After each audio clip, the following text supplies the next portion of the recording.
Hello friends, welcome to my YouTube channel Kerala Cuisine. എന്തൊക്കെയുണ്ട് വിശേഷം? എല്ലാവരും സുഖമായിട്ടിരിക്കുന്നു.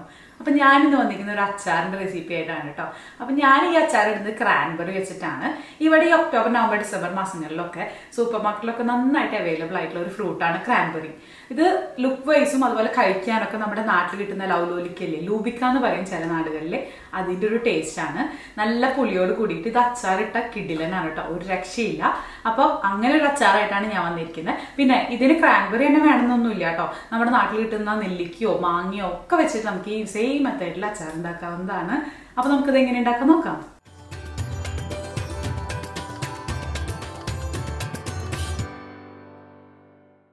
അപ്പോൾ ഇതാണ് കേട്ടോ ക്രാൻബെറി. ഇതിൻ്റെ ടേസ്റ്റൊക്കെ നമ്മുടെ നാട്ടിൽ കിട്ടുന്ന ലൂബിക്കല്ലേ, ചില നാടുകളിൽ ലൂബിക്ക എന്ന് പറയും, ചില സ്ഥലങ്ങളിൽ ലൗലോലിക്ക എന്നൊക്കെ പറയും.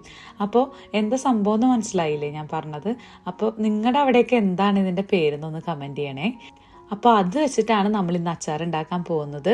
ഇതെന്നെ വേണമെന്നൊന്നുമില്ല കേട്ടോ, നമ്മുടെ നാട്ടിൽ കിട്ടുന്ന നെല്ലിക്കയും മാങ്ങയും അതുപോലെ അരിനെല്ലിക്കയും ഒക്കെ വെച്ചിട്ട് നമുക്ക് ഈ സെയിം മെത്തേഡിൽ തന്നെ അച്ചാർ ഉണ്ടാക്കിയെടുക്കാവുന്നതാണ്.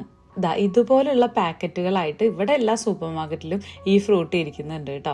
അപ്പോൾ ഇത് നന്നായിട്ട് കഴുകി അതുപോലെ തന്നെ വെള്ളമൊക്കെ ഒന്ന് തുടച്ചെടുത്തിട്ടുള്ള ക്രാൻബെറീസ് ആണ്. ഇനി നമുക്ക് ഇതൊന്ന് മുറിച്ചെടുക്കണം. ജസ്റ്റ് ഒന്ന് നടുവിൽ നോക്കിയിട്ട് ഇതുപോലെ മുറിച്ചെടുത്താൽ മതി കേട്ടോ. അപ്പോൾ നമുക്ക് ഇനി എല്ലാ ക്രാൻബെറിയും ഇങ്ങനെ കട്ട് ചെയ്തിട്ട് എടുക്കാം. അതിനുശേഷം അതിലേക്ക് 2 ടേബിൾ സ്പൂൺ ഉപ്പ് ഇട്ടിട്ട് ഒന്ന് മിക്സ് ചെയ്ത് വെക്കുകയാണ് കേട്ടോ. ഇപ്പം ഞാൻ രാവിലെയാണ് ഇത് മിക്സ് ചെയ്ത് വെക്കുന്നത്. ഇനി ഞാൻ അച്ചാർ ഇടാൻ പോകുന്നത് വൈകുന്നേരമാണ് കേട്ടോ. അപ്പോൾ അത്ര ടൈം അത് ഇരുന്നിട്ട് ഈ ഉപ്പൊക്കെ നന്നായിട്ട് ഉള്ളിലേക്ക് പിടിക്കുകയും ചെയ്യും. അതുപോലെ തന്നെ നമ്മുടെ ക്രാൻബെറി ഒക്കെ ഒന്ന് നന്നായിട്ട് സോഫ്റ്റ് ആയിട്ട് വരും. ഇപ്പം ഈവനിങ് ആയിട്ടുണ്ട് കേട്ടോ. അപ്പം നമുക്ക് അച്ചാർ ഉണ്ടാക്കാൻ തുടങ്ങാം. അപ്പോൾ ഈ ഇൻഗ്രീഡിയൻസ് ഒക്കെയാണ് നമുക്ക് അച്ചാർ ഇടാൻ വേണ്ടത്. ഇൻഗ്രീഡിയൻസിൻ്റെ ലിസ്റ്റൊക്കെ ഞാൻ ഡിസ്ക്രിപ്ഷൻ ബോക്സിൽ കൊടുത്തിട്ടുണ്ട്. അപ്പോൾ നമുക്ക് അച്ചാർ എങ്ങനെ ഉണ്ടാക്കാൻ നോക്കാം.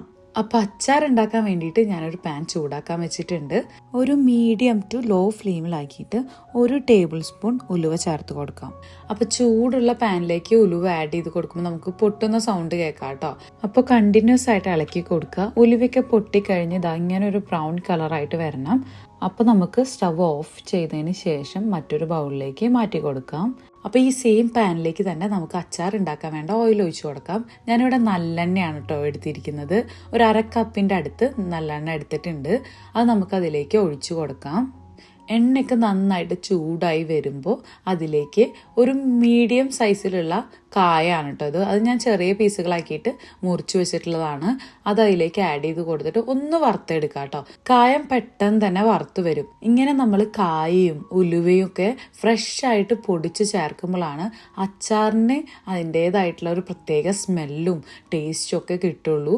അപ്പം ഇങ്ങനെ കായ ഉണ്ടെങ്കിൽ അത് തന്നെ ചേർത്ത് കൊടുക്കാൻ വേണ്ടി നോക്കണേ. കായം നമുക്ക് തിരിച്ചും മറിച്ചൊക്കെ ഇട്ടിട്ട് ഒന്ന് ഫ്രൈ ആയിട്ട് എടുക്കാം. അപ്പോൾ അധികം തീ കൂട്ടി വെക്കാതെ ഒരു മീഡിയത്തിൻ്റെ ലോൻ്റെയും മിഡിലായിട്ട് വെച്ചിട്ട് നമുക്കിത് ഫ്രൈ ചെയ്തിട്ട് എടുക്കാം. അപ്പോൾ ഇപ്പം നമ്മുടെ കായമെല്ലാം ഫ്രൈ ആയിട്ട് വന്നിട്ടുണ്ട്. ഇനി നമുക്കിത് ഒരു ബൗളിലേക്ക് മാറ്റാം. ഇപ്പം നമ്മൾ ഫ്രൈ ചെയ്ത് വെച്ചിരുന്ന ഉലുവയും അതുപോലെ തന്നെ കായും ചൂടാറി കഴിഞ്ഞു കഴിഞ്ഞാൽ നമുക്ക് മിക്സിയുടെ ചെറിയ ജാറിലിട്ടിട്ട് നല്ല ഫൈൻ പൗഡറായിട്ട് പൊടിച്ചെടുക്കാനുള്ളതാണ് കേട്ടോ. ഇനി ആ സെയിം ഓയിലിലേക്ക് തന്നെ ഞാൻ 1/2 ടേബിൾ സ്പൂൺ കടുക് ചേർത്ത് കൊടുക്കുന്നുണ്ട്.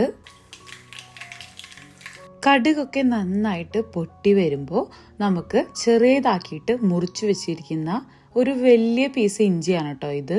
അതുപോലെ തന്നെ 6 പച്ചമുളക് റൗണ്ടാക്കിയിട്ട് മുറിച്ചിട്ടുള്ളതാണ്. 2 കുടം വെളുത്തുള്ളി നീളനെ മുറിച്ചിട്ടുള്ളത് കൂടെ ചേർത്ത് നല്ല പോലെ മിക്സ് ചെയ്ത് കൊടുക്കാം. ഈ സമയത്ത് നമ്മൾ കട്ട് ചെയ്ത് വെച്ചിരിക്കുന്ന കറിവേപ്പില കൂടെ ചേർത്ത് കൊടുക്കണേ. ഇനി ഇതെല്ലാം കൂടെ നന്നായിട്ടൊന്ന് മിക്സ് ചെയ്യുക. ഇതിൻ്റെ പച്ചക്കുത്തൊക്കെ ഒന്ന് മാറി നല്ല പാകമായിട്ട് വരണം. ഒരു ലൈറ്റ് ബ്രൗൺ കളറായിട്ട് വരണം കേട്ടോ. ഇപ്പോൾ വെളുത്തുള്ളിയൊക്കെ നല്ല പാകമായിട്ട് വന്നിട്ടുണ്ട്. ഇനി നമുക്ക് സ്റ്റൗ ലോ ഫ്ലെയിമിലാക്കിയതിന് ശേഷം ഇതിലേക്ക് മുളക് പൊടി ആഡ് ചെയ്ത് കൊടുക്കാം. 4 ടേബിൾ സ്പൂൺ അത്യാവശ്യം നല്ല എരിവുള്ള മുളക് പൊടി തന്നെയാണ് കേട്ടോ ചേർത്ത് കൊടുക്കുന്നത്. ഇനി നമുക്ക് ഈ പൊടിയുടെ ആ റോ ടേസ്റ്റ് ഒക്കെ ഒന്ന് മാറുന്ന വരെ ഇളക്കി കൊടുക്കാം. ഇനി അതിലേക്ക് 1/2 കപ്പ് വിനീഗർ കൂടെ ചേർത്ത് നല്ല പോലെ ഒന്ന് തിളപ്പിച്ചെടുക്കാം. ഈ സമയത്ത് നമുക്ക് അച്ചാറിന് എത്ര ഗ്രേവി വേണോ അതിനനുസരിച്ച് വെള്ളവും ആഡ് ചെയ്യാവുന്നതാണ്. ഞാനിപ്പോൾ വെള്ളം ചേർത്ത് കൊടുക്കുന്നില്ല, കാരണം ഓൾറെഡി ക്രാൻബെറിയിൽ നിന്ന് നല്ലോണം വെള്ളം ഇറങ്ങിയിട്ടുണ്ട്. അപ്പോൾ അത് മിക്സ് ചെയ്ത് നോക്കിയിട്ട് ഇൻ കേസ് ഇനി കുറവുണ്ടെങ്കിൽ ലാസ്റ്റ് ചേർത്ത് കൊടുക്കാമെന്ന് വെച്ചിട്ടാണേ. ഇതിലേക്ക് ആവശ്യത്തിന് ഉപ്പ് ചേർത്ത് കൊടുക്കാം കേട്ടോ. നമ്മൾ ക്രാൻബെറി ഓൾറെഡി 2 ടേബിൾ സ്പൂൺ ഉപ്പ് മിക്സ് ചെയ്ത് വെച്ചിട്ടിരിക്കുന്നതാണ്. എന്നാലും അച്ചാറായതുകൊണ്ട് തന്നെ അത്യാവശ്യം ഉപ്പ് വേണ്ടി വരും. അപ്പോൾ ഞാനിവിടെ ഈ ഗ്രേവിയിലേക്ക് ആവശ്യമുള്ള 1 ടേബിൾ സ്പൂൺ ഉപ്പ് കൂടെ ആഡ് ചെയ്ത് കൊടുക്കുന്നുണ്ട്. അപ്പോൾ ഇപ്പോൾ നമ്മൾ 3 ടേബിൾ സ്പൂൺ ഉപ്പ് ടോട്ടൽ ആഡ് ചെയ്തിട്ടുണ്ട്. ഇനി നമുക്ക് സ്റ്റൗ ഓഫ് ചെയ്യാം കേട്ടോ. അതിനുശേഷം നമ്മൾ നേരത്തെ ഉപ്പിട്ട് മിക്സ് ചെയ്ത് വെച്ചിരുന്ന ക്രാൻബെറിയില്ലേ, അത് അതിലേക്ക് ആഡ് ചെയ്ത് കൊടുക്കാം. ഇനി മസാലയും ക്രാൻബെറിയും ഒക്കെ കൂടെ നന്നായിട്ടൊന്ന് യോജിച്ച് വരണം കേട്ടോ.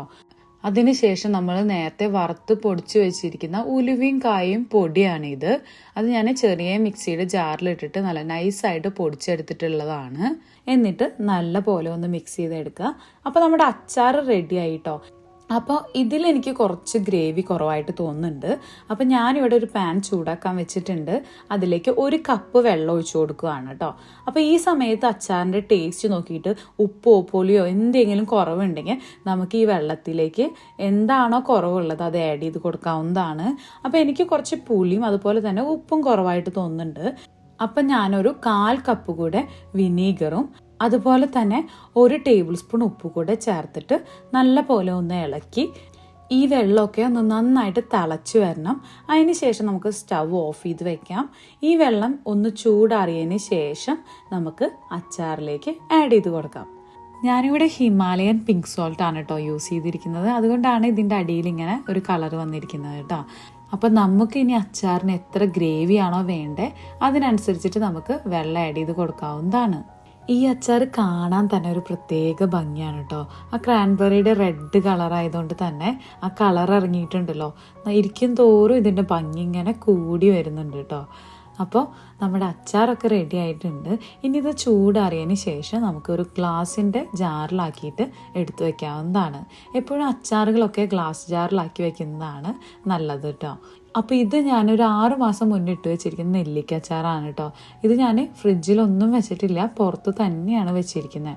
ഇത് ഇങ്ങനെ ഒരു ഗ്ലാസ് ജാറിലാക്കിയിട്ട് അതിൻ്റെ മേലുണ്ടല്ലോ നമ്മുടെ നല്ലെണ്ണ അല്ലേ, അതൊന്ന് ചൂടാറിയ ശേഷം ഈ അച്ചാറിൻ്റെ മേലെ ഇങ്ങനെ ഒഴിച്ചു വെച്ചു കേട്ടോ. ഒന്നില്ലെങ്കിൽ നമുക്ക് അങ്ങനെ ചെയ്യാം, അല്ലെങ്കിൽ ഒരു നല്ല തുണി എടുത്തിട്ട് ഇതുപോലെ നല്ലെണ്ണ മുക്കിയിട്ട് ഇതിൻ്റെ മേലെ ഇട്ട് കൊടുത്താലും അച്ചാറുകളൊക്കെ കുറേ കാലം കേടുവരാതെ ഇരിക്കും കേട്ടോ. അപ്പോൾ എല്ലാവരും ഇനി ഇതുപോലെ ഒന്ന് അച്ചാർ ഉണ്ടാക്കി നോക്കണേ, നല്ല ടേസ്റ്റാണ് കേട്ടോ. അപ്പൊ എല്ലാവർക്കും അച്ചാർ ഇഷ്ടമായെന്ന് കരുതുന്നു. ഇത് എൻ്റെ അമ്മയൊക്കെ ഇടുന്ന ഒരു രീതിയാണ് കേട്ടോ. അതുകൊണ്ട് തന്നെ നല്ല ടേസ്റ്റിയാണ്.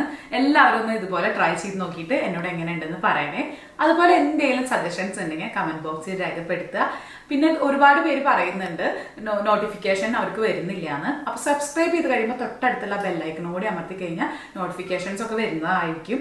ഇനിയിപ്പോൾ ഇൻ കേസ് വന്നില്ലെങ്കിലും ഇടയ്ക്കിടയ്ക്ക് ചാനലിൽ ഒന്ന് കയറി നോക്കുക കേട്ടോ. അപ്പോൾ മറ്റൊരു നല്ല വീഡിയോ ആയിട്ട് വീണ്ടും കാണാം. Thank you so much.